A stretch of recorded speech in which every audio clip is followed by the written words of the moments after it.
Let's look at what Nigeria owes multilateral institutions, particularly the World Bank, in recent time, as the federal government of Nigeria plans to even secure more loans. So there are concerns regarding the reliance on multilateral institutions for some of these loans. It was revealed recently that the federal government is set to secure 6 new loans totaling $2.23 billion from the World Bank in 2025, as the international financial institution continues to support Nigeria's economic and structural reforms. So that will bring to a total of $9.25 billion approved loans for Nigeria over 3 years. It is healthy for Nigerian economy when we talk about the ability to repay, given what the revenue is right now and what percentage of Nigeria's budget goes for debt servicing. We have a guest who will be looking at these issues, all the sides of it, the reliance on multilateral institutions and why these multilateral institutions seems to have trust and give support to Nigeria for some of its economic projects. So Sesan Okunade is a business expert. He joins us virtually this morning to talk about this. Good morning, sir. Welcome to the show. Yeah, good morning, and glad to be here. Good morning to all our listeners across the globe. Thank you for having me this morning. It's our pleasure to host you. So let's get into the issues, really. So Nigeria is about to secure 6 new loans from the World Bank. It has been receiving a lot of loans from the World Bank. The current administration since 2023 have gotten some loans. If we add that to what the federal government is about to get from them, it will bring to a total of over $9 billion. What's your take on this relationship between the Nigerian government and the World Bank? Thank you very much. Let me start by saying that every country, organization survived on the financing model they choose to adopt in carrying out their operation. And for us, I will tell you from the perspective of a business and finance person, that borrowing is indeed not a bad thing, but the way and manner you are able to follow through, that the utilization of the funds borrowed is in line with what is actually being given. When you talked about the multilateral relationship,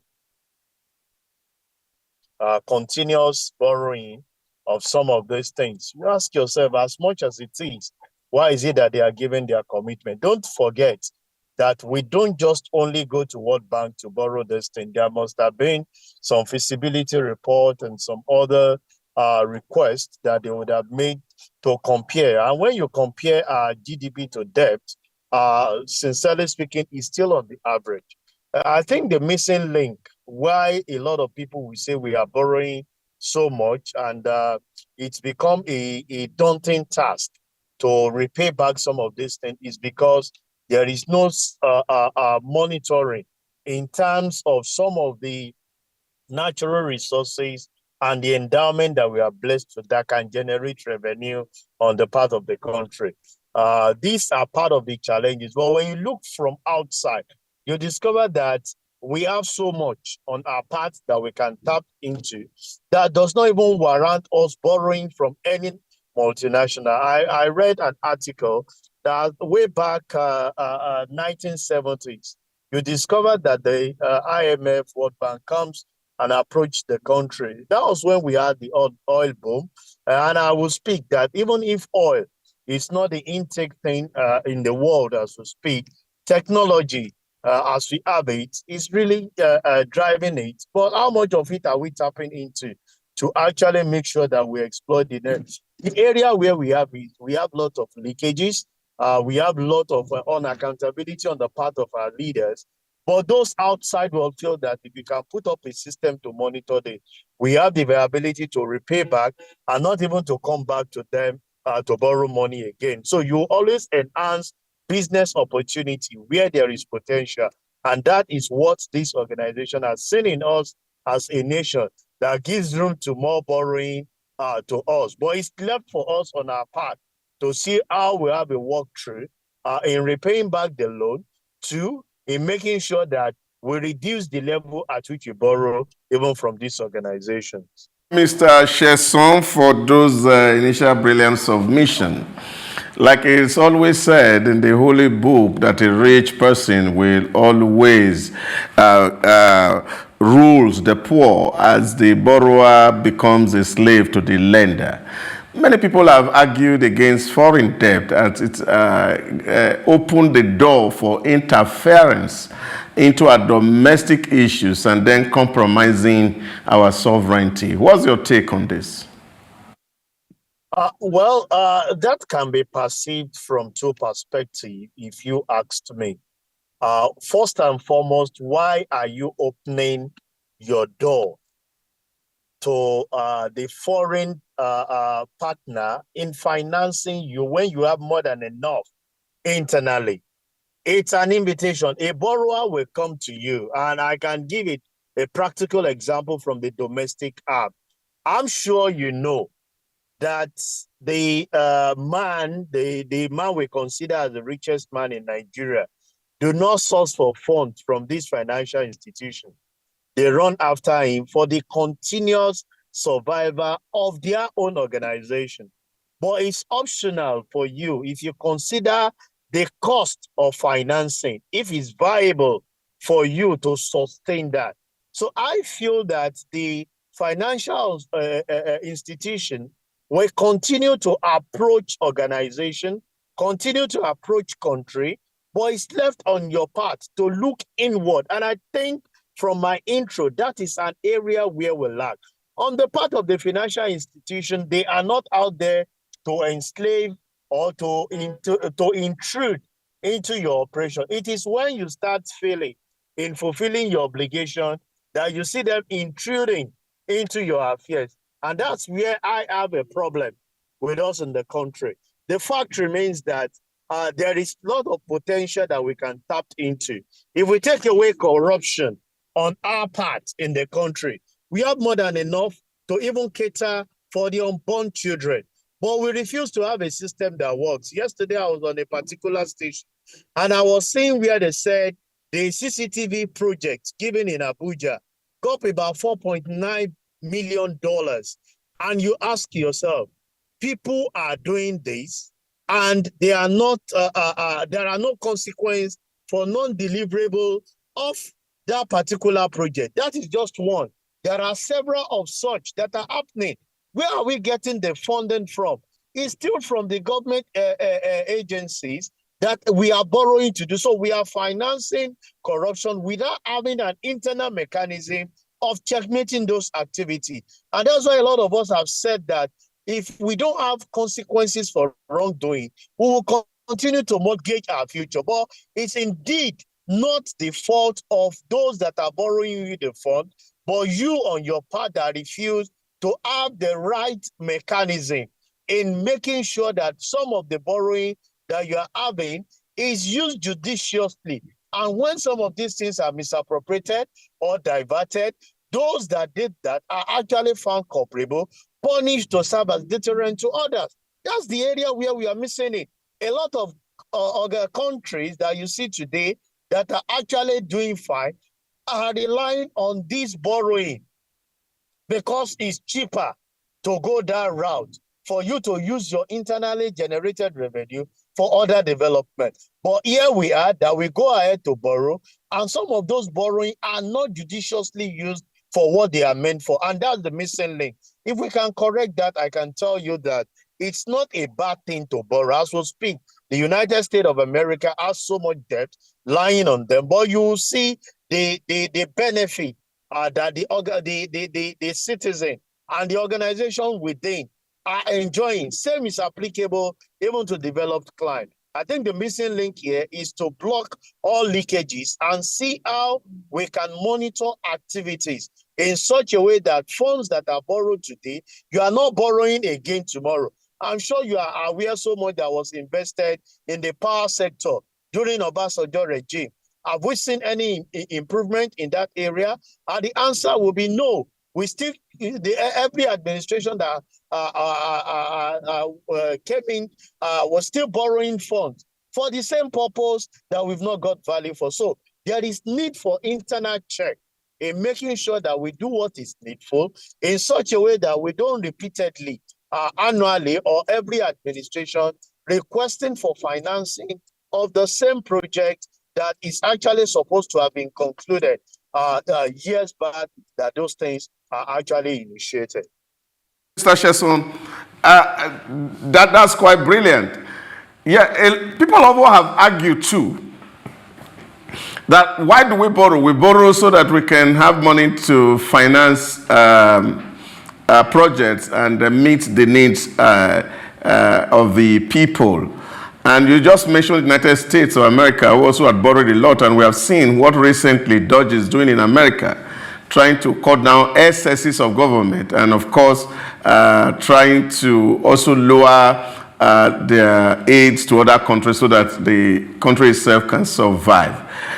We saw recently having proposed a budget of 49 trillion, and government said they have uncovered some other means of internally generated revenue and had to prop up the budget to 54 trillion.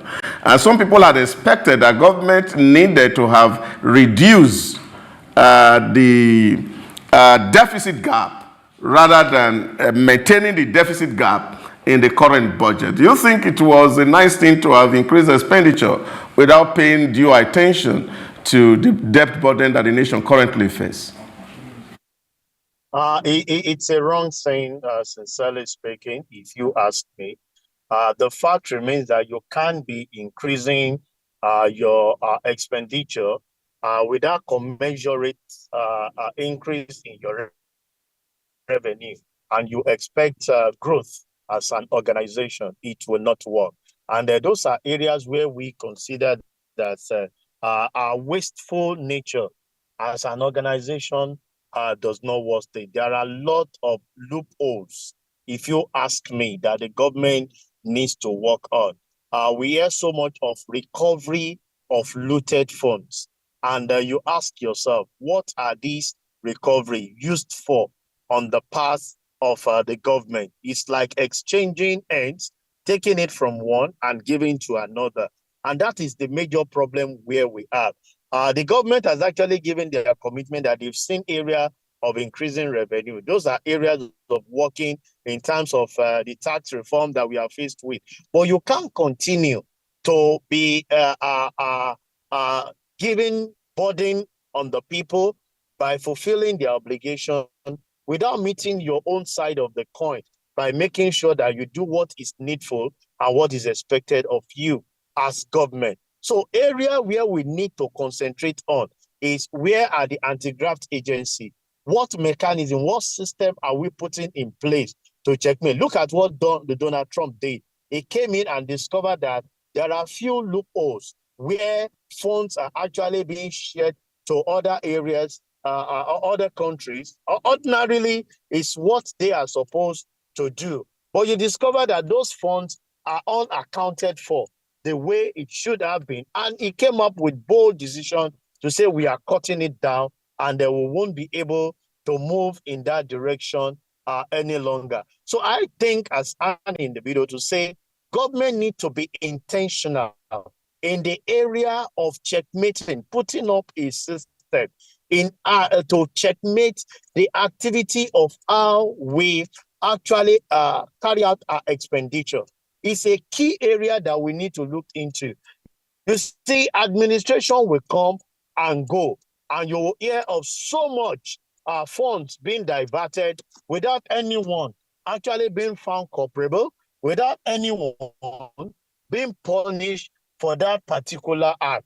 And year in, year out, we will continue to see our debt profile increasing in and out. And that's why I will put it on the desk of Mr. President to say, sir, if the anti-graft agency is there to monitor things, you have heard year in, year out, Accountant General misappropriating funds, and nothing is actually being done. So it's like you are encouraging this particular act. If you don't punish, see, I say it with every sense of responsibility to say, there are no consequences. You hear day in, day out plea bargaining, people coming to say, okay, I've taken so much, I'm yet ready to yield this. What happened to the rest? Aside that, these funds are meant for a specific purpose. You are supposed to develop the health sector. This was not used for. People have died. And the next thing you see is that, okay, after using the fund and making enough, interest with it, you want to return back, forgetting that people have lost their life one way or the other, not be able to achieve the purpose that it's meant for. And when you look at the time value of money, I'm sure you and I understand that $1 million of 2 years ago is not the same as it is now in terms of actually implementing what you're supposed to do. So government needs to look at area of reducing the expenditure when we all know that there is no commensurate revenue to augment what we have currently. But these are areas where we are lacking. We are expanding our expenditure need without necessary control. And even when those expenditures are justifiable, we are not monitoring to letter to see that some of the projects are being executed in line with what is supposed to be. We have over-bloated expenditure that is actually not being monitored by the agencies set up, like the BP and the like. And these are actually impacting on the deliverable that is expected of the government. The issue there is that the government needs to rise up to the responsibility of following through some of the project, some of the expenditure that is actually being availed out. And in the time where we discover that these things are misappropriated, there must be steep penalty in such a way that it will serve as deterrent to others that will be coming into the position rather than allowing it just to go with levity without taking necessary action. Thank you very much, Mr. Sesan. Now, whenever government comes and government goes, or there's this cliche that government is a continuum. And one thing that we can use to measure all government, either in 4 years or in 8 years tenure, is budget performance. The issue of budget performance, whenever the budget is presented to the National Assembly for them to consider, they don't really exercise the powers that they have been given to by the Constitution when we talk about budget performance with regards to the executive arm of government. And it is causing a lot of harm to the budgeting process, and also how much was, given out to the ministries, departments, and agencies for them to, carry out the expectations and the allocations that government has given to them. With that, we've heard some persons, including business experts, told us that one of the reasons is because we are operating the envelope system of budgeting, because it's like we don't have specific projects that some of these monies are being tied to, and I'm glad you referenced the looted funds being re-looted. So this aspect of budgeting, the envelope aspect, do you share the same perspective that we continue the status quo, or we review the process?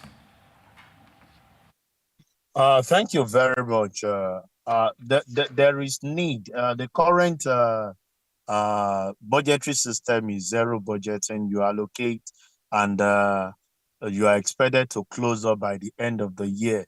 There is no availability of, like, okay, these funds are remaining.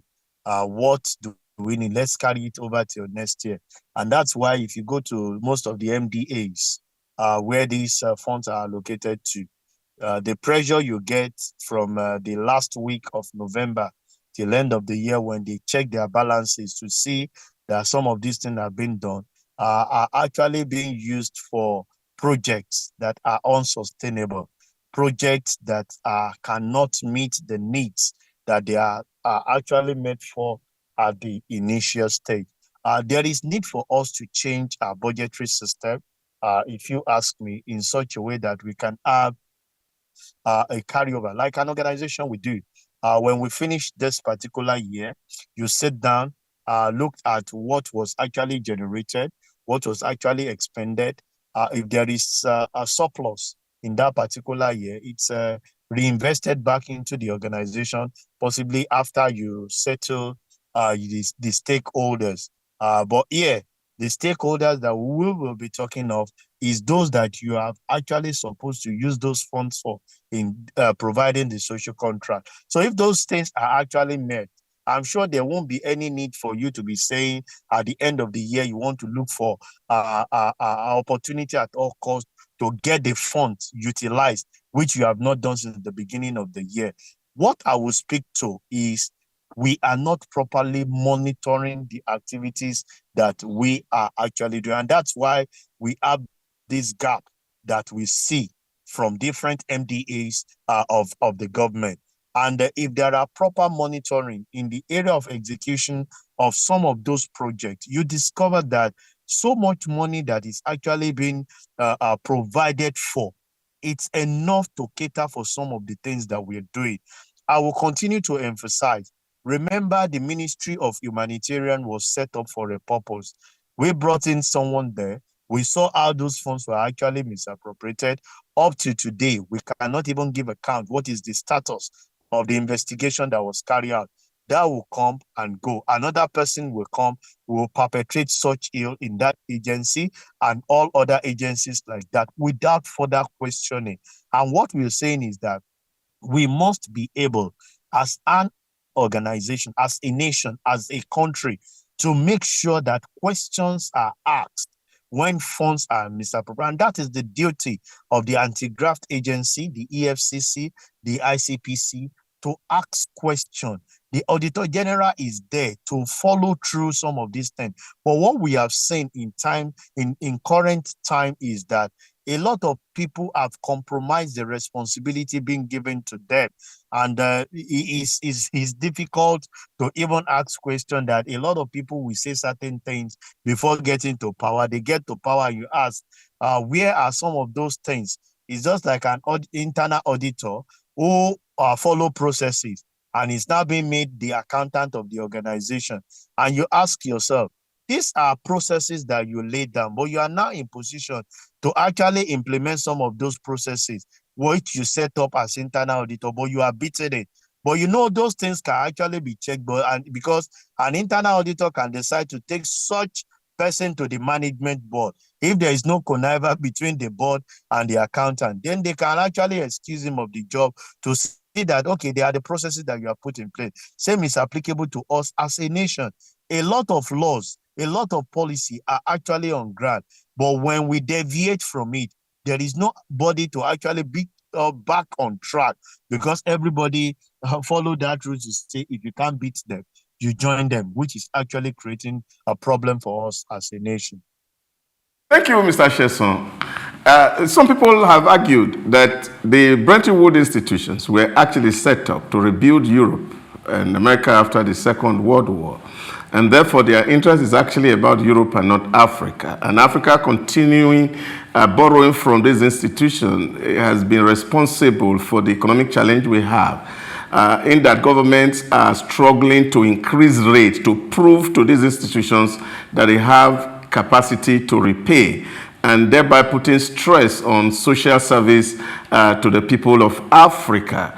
Do you think that Africans should be looking away from the Bretton Woods to alternative source of getting foreign investment, maybe from other regions? I will say that looking at the other area, it will amount to the same result. What the government should be looking at as we speak is how do you domesticate and internalize your process in such a way that you can judiciously make use of the resources that you have. Indeed, the developed world are exploiting us, and we are not opening our eyes to certain things that we have to develop ourselves. The Asian countries have been in this shoe that Africans are, but they decided to liberate themselves because they have leaders who are intentional in making sure that things go the right way it should go. I'm sure you are aware of a lot of oil theft. Let me use Nigeria as a typical example. Oil theft that we are struggling to meet the demand, that is the quota allocated to us, of which we have the capacity to even go beyond that quota and generate the same crude to develop even our nation in fulfilling the domestic requirement for some of the refineries that we have. But the high and mighty, certain set of people are out there exploring that and selling for their personal gain, which a lot of us are still struggling to see that this business are not meant for fiddles. They are not meant for small boys. They are high network people that is difficult to checkmate their activity. We have heard about the mining of gold in Zamfara and some other areas where we have it. How much have we seen the Ministry of Solid Mineral checkmate the activity? Bitumens are there. We have enough resources locally to develop ourselves. But because of the greed of individuals at the end of our fear, not doing the right thing, you can imagine the struggle that we had between local refineries and importation of fuel. You and I know the struggles that it is. And a lot of us came out to say, if we are able to minimize the importation of this particular product, it will reduce the pressure on the foreign exchange and we'll be able to have stability. But my question still goes to say, as much as we know that locally we can produce some of these things, a lot of people are intentional in making sure that the local refineries are not working until we are the likes of Dangote came up with that boldness to say this is the path and this is the way we feel we want to go. So when you have internal sabotage, you do not have recognition for some of the things that are expected of them to be carried out, and we come in, year out, celebrating those mediocrity, we go nowhere. You don't blame anybody for your failure by saying that they are out there to enslave you. I will tell you that every organization, every employer of labor are capitalists. But the employee looks at every alternative to see the best that they can maximize from themselves. And that's why we are seeing a lot of people coming out to take the risk of saying, no, I'm not going to follow the route that everybody is doing. I want to create something for myself. They go ahead and develop themselves and become a better person. If Dangote has actually looked in the other direction, we won't be having a local refinery that we have today. And he has opened the eyes of other people to say, this can actually work. So you can imagine the pressure that we have reduced on foreign exchange, but we still have some element that feel that importation of fuel is the route to go. So government must be intentional to see how they punish some of the people that are actually frustrating the policy of domesticating the things that we have. I will continue to say this, that if somebody sees an opportunity to exploit you, you don't blame me. It is you that will be intentional in making sure that it does not go ahead continuously exploiting you by creating other alternatives. If we leave the Europe today and we go to the Asian country to feel that that will be much more, they can attract you with lower interest. But on the long run, they will see you as a country where they feel that the failure of your internal process gives room for them to borrow you the more. But situation where you're able to put in an internal structure that will assist you to develop your place, they will put a check on their part to say, these are no more people today. And that's why we are calling on the African Union to say that, what are you actually doing? ECOWAS is there to internally collaborate within you. We've been battling with AFTA, the trade, this thing, to see how we can collaborate. I'm sure you know it's even more expensive to move goods within ourselves in Africa than exporting to the foreign country. These are areas that the African government African leaders needs to look into internally in seeing area of collaboration where you can look at your strength and we have trade by barter and develop our sector. Africa is blessed. The only thing we lack is the political will of our leaders to do what is needful for us. And that's why the developed world, the Europeans, will continue to take us. It's just the Europe you're looking at. If you look at the way the Asians are actually taking up this responsibility of coming even to tap into some of the things that we have, do you think it is the locals that are actually mining some of the natural resources we have? We've seen it. and it's in the public domain, that it is foreigners that are actually exploiting that. How much are we doing to checkmate those activities if it is not the high and mighty that are bringing them in? These are areas that we need to look to. I don't blame the European country for what they are doing. It's just mere opportunity that you see, and that's what is expected of a business person. But it is the person concerned that need to look internally on what he needs to do to make things happen in such a way that he will not be considered as a slave in the end of those that are actually borrowing him funds. Borrowing of funds. If you look at African countries, many times there's borrowing of funds to supplement the budgets, to add to the budget fund. So there's mostly a budget deficit.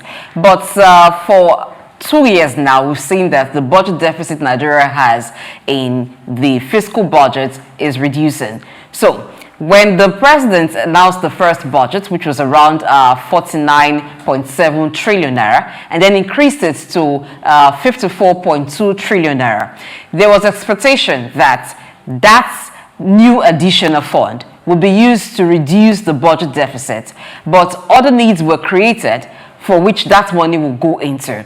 Now, this brings me back to the issue of reliance on multilateral institutions for funds.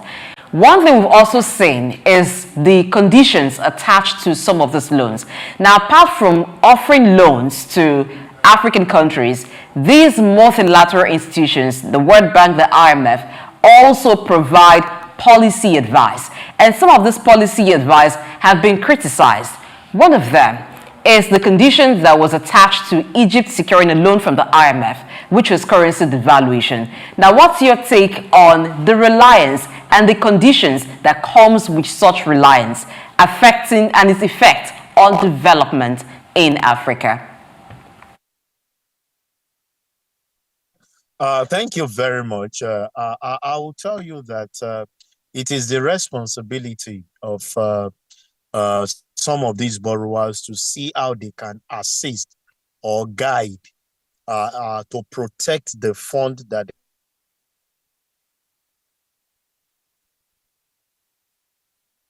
they are given to you. But it is of some of these borrowers is different from the landscape of what we have as a nation. Can we look at our own issue holistically, domesticate it, and see the best solution we can offer as against listening to some of the things? If you look at the devaluation of the Naira, China did it at that particular time, but they did it on the premise that they have a lot of goods that they are exporting out of the country. So it matched the purpose at which that was actually being carried out. But for us, we devalue our currency, and there is nothing to augment for it because we are more of import-based nation. We are more of consuming nation. And when you devalue your currency, it increases the cost at which you get those values. So for the organization, they might feel that what works for a particular nation in a different zone is applicable to us. But what we need to do is that no, rather than devaluing our currency, we should start looking at how we can increase, the production arm of what we have, to see that some of the natural resources that we have will not even be taken out for processing. How can we develop infrastructure in processing the natural resources and be able to export it in such a way that you can earn more foreign currency to augment whatever that you have? But what we do is that we get those natural resources, we give it out to the people. When we are to get it back, we now source for foreign exchange to get those things that we have actually given them out to process. So areas where we need to look inward is to see how do we strengthen our production arm in Africa.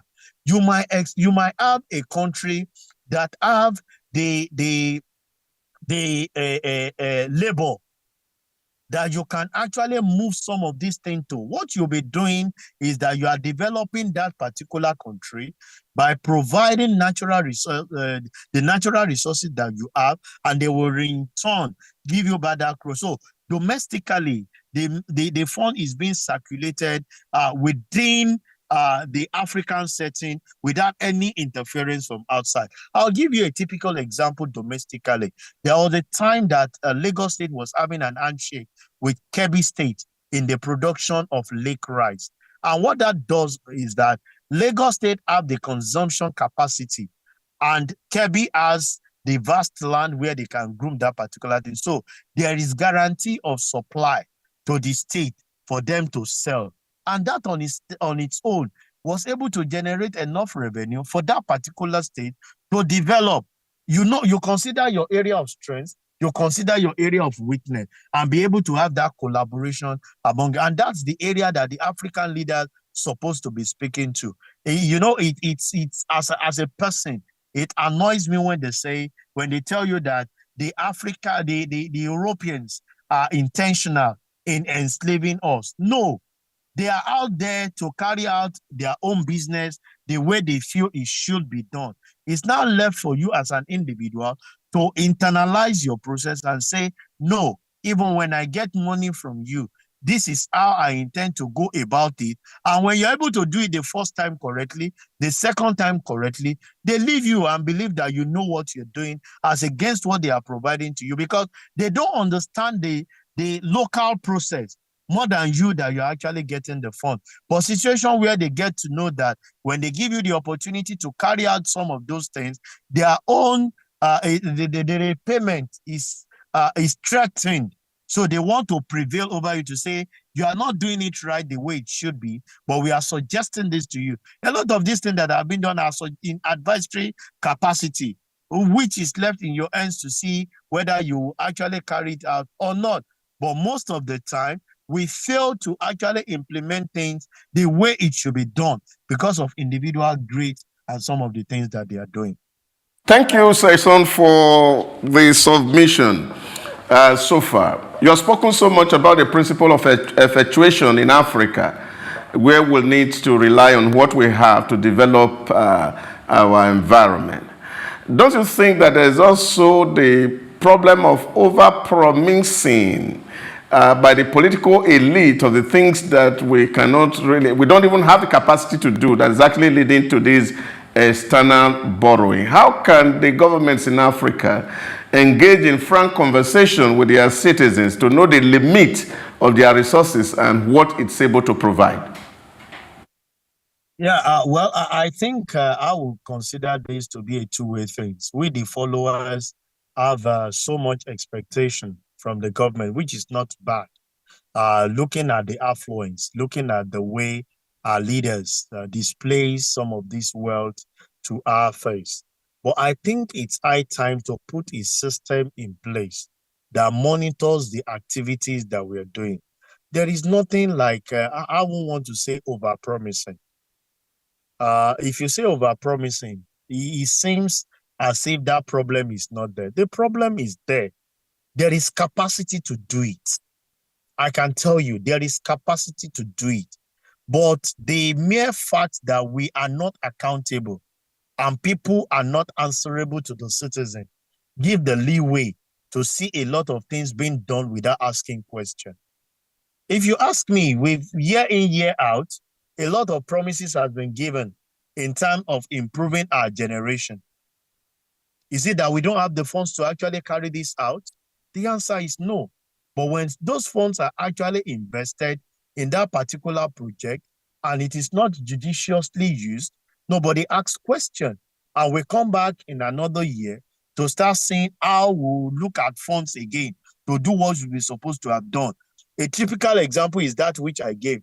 The current minister of FCT is complaining that the level of insecurity out there is actually high because of the failure of the implementation of the CCTV and some of the things that they are actually supposed to put in place. What you will hear thereafter is we will not question the failure of that organization that took that project, but we embarked on relaunching, how to get some of those things done again. And if you now ask me, somebody will now say, the government has actually overpromised us what they have done, what they are supposed to do. No, It is because we fail to do certain things we are supposed to do at the specific time that is supposed to be carried out. If you ask me, that project that was meant to be $4.2 million years back, that is not actualized. As of today, if you are to do it, I'm sure you cannot get it done at that same rate. It would have actually moved up. And you ask yourself, what has gone wrong with the initial thing? So it's the failure in that aspect that is putting so much pressure on us. Not that the government is actually over-promising us, and we have the capacity to do it. That's why you say that even the multinational financing that we're talking of, they keep giving you the money because they can see the potential we are not tapping into. Just do this. I did my research and I visited the airport. Why do you see foreigners coming into the country even when we decide to japa? They've seen that there are enough things to tap from this country, but when they tap some of those things, they get the funds and use it to develop their own country, leaving us aloof, even ready to beat and cut corners against the desire and the will of our people. These are areas that we need to look into, and monitoring is a key factor in some of the things that we need to do. It's been a very insightful conversation with you today, Sesan Okunade, who is a business expert. Thank you for joining the show today. I want to appreciate the opportunity of sharing my thoughts with you. Our viewers should continue to watch us, and we'll continue to give them an insightful discussion as expected always. Thank you and have a fulfilling day.